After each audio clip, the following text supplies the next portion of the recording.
Your entertainment station on 693 or 909 Radio 2. And now it's time to join the regulars in the Goat and Compasses for Tom Mennard's Local Tales.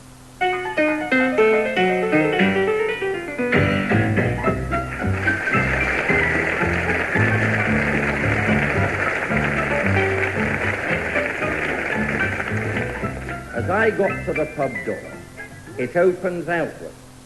I am 6 foot 1 inches high, and this very large doorknob is 3 feet and half an inch from the floor. As it opened, it flattened me against the wall. Charlie came out. He said, "You're crying. Have you had bad news?"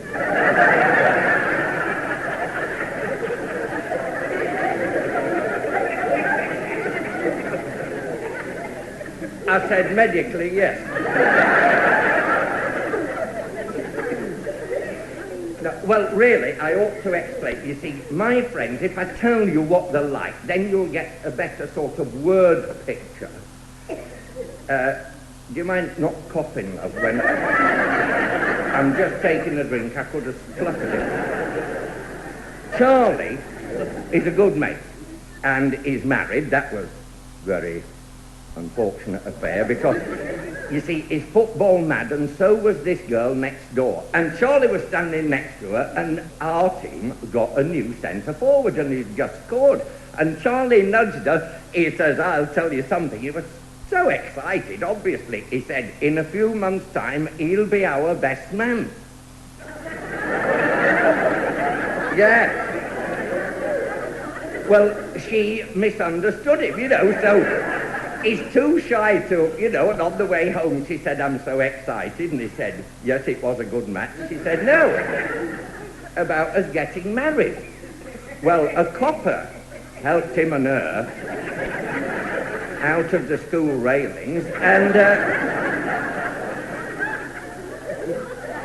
what a wedding.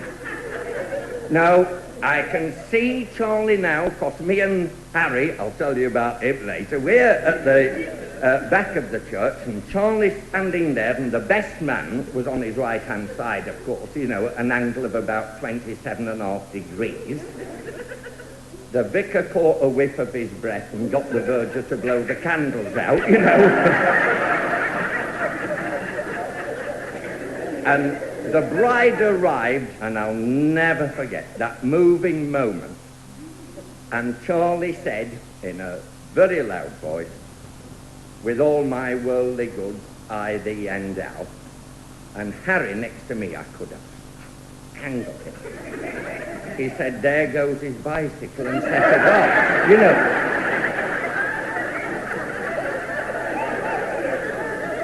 Mind you, they made up for it at the reception. I've never seen aught like it. There was jars of dripping everywhere. You could have a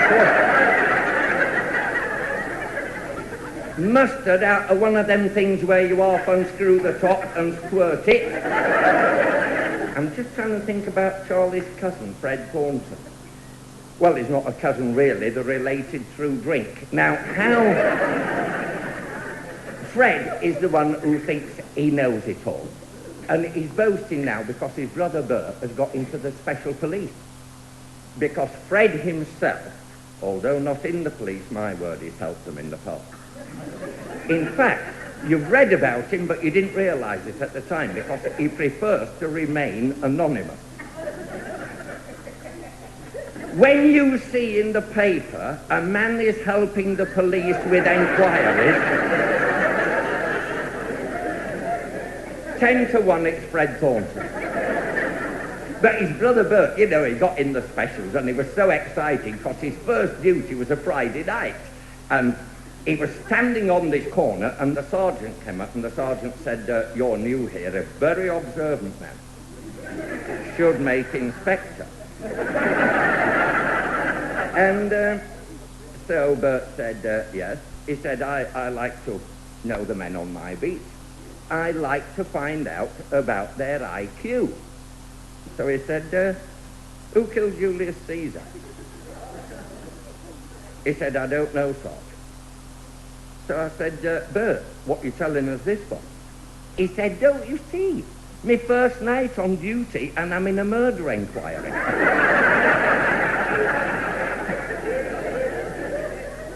Now, the last one I want to tell you about, Harry Armitage. We're in the Goat and Compasses one night. Well, we're in the Goat and Compasses every night, you know, except during the Blitz. But this particular night, Harry said to me, you're walking very funny. I said, I've got this rash round my legs just below my knees. He said, well, go and see the doctor. I went in, sat down, I thought, I'm not chatting to this lot, I'll read one of these magazines off the table in the middle. So I'm reading this magazine. That's sad about the Titanic.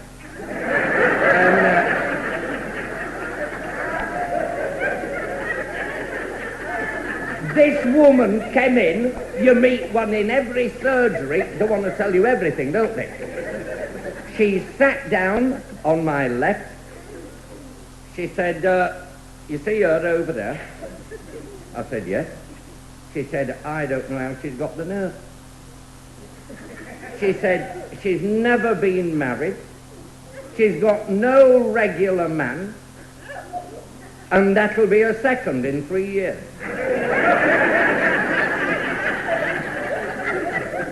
I said, will it really? She said, it will. She said the first coat was a green one with a sort of African...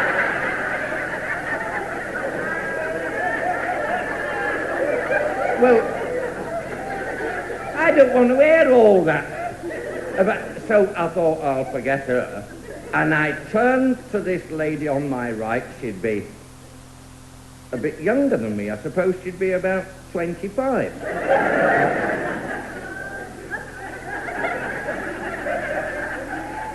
Madam, if I live till next Thursday, I shall be 34. If I die, I'll be 59. However, I could see that she is what is known in medical circles as expecting a happy event. And so I thought if it's a first, she could be a bit nervous. So I said, is it your first? She said, yes, it is. Very pleasant, her own teeth and everything. So just then, it's my turn to go in, because normally you never know, do you? I mean, at our doctors, there's 5 of them, you know, and they've all got the names up behind a bit of glass, and a bell and a light. But if the bell rings, the light doesn't light up, and if the light, the bell. So, I mean, but I knew I followed this chap because he had an axe in his head. And I'd followed him in, and he was a right moaner, you know. He kept holding his head and saying, oh, it does hurt. And I thought, well, it would, you know. It never seemed to occur to the silly fool to take it out. Anyway, I suppose he thought he'd fallen off. And so I go in. He said, what seems to be the trouble? I said, well, keep getting this rash. He said, where? I said, where? Everywhere. I said, on the top of the bus, in the co-op. He says, no, on your body. I said, oh, just below the knees. He said, I shall have to give you a thorough medical extermination. So I took my clothes off. Well, I'm saying I took my clothes off. I kept my shoes on in case the place caught fire. I'm not one for dashing in the street looking silly. And the doctor says to me, I'll have to take a sample from you of blood.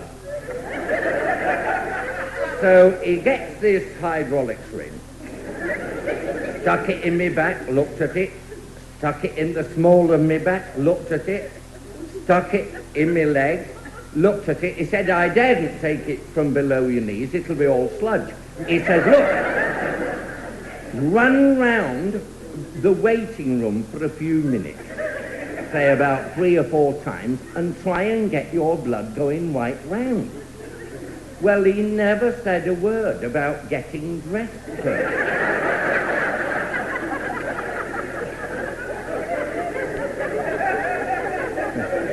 I got back into the insulting chamber.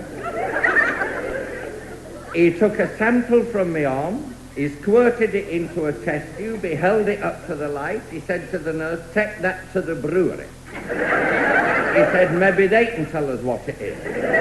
I left there, I went back to the Goat and Compasses, and Harry came in, white as a sheet. Harry Armitage. He said, our television aerial fell off the chimney pot. So, I said to Harry, borrow a ladder, long enough, get the aerial back out of the garden, and we'll fasten it up. So he comes in the next night, all chirpy, you know. He soon livens up, Harry. He said, there, got a ladder. I said, is it long enough? He said, it's 40 foot. I said, 40 foot, how are we going to manipulate it? He said, easy, it folds up into 10 foot length. Which it did. Harry was on the top rung when it did it. And his missus was dusting the bedrooms at the time. You know, she saw Harry go sailing head first past the window. She thought, well, it hasn't taken him long. We got him to the hospital. The sister, you should have heard her. She said he's got a slight fracture of the skull, 2 broken legs, his arm broken in 3 places on the right-hand side, 1 place on the left-hand side, his foot crushed, and 8 ribs pushed in. I said, how does he feel of himself?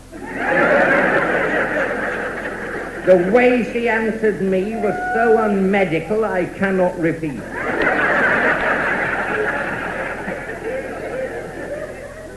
We get to Charlie's house, his missus is there, waiting on the front step with a rolling pin at the alert. He said, aren't I lucky? What a wonderful wife I've got.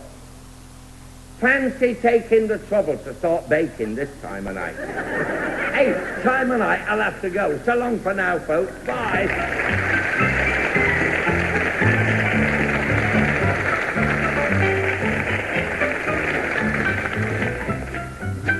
And Tom Mennard will be back at the same time next week with more Local Tales, which is produced in Manchester by Mike Craig.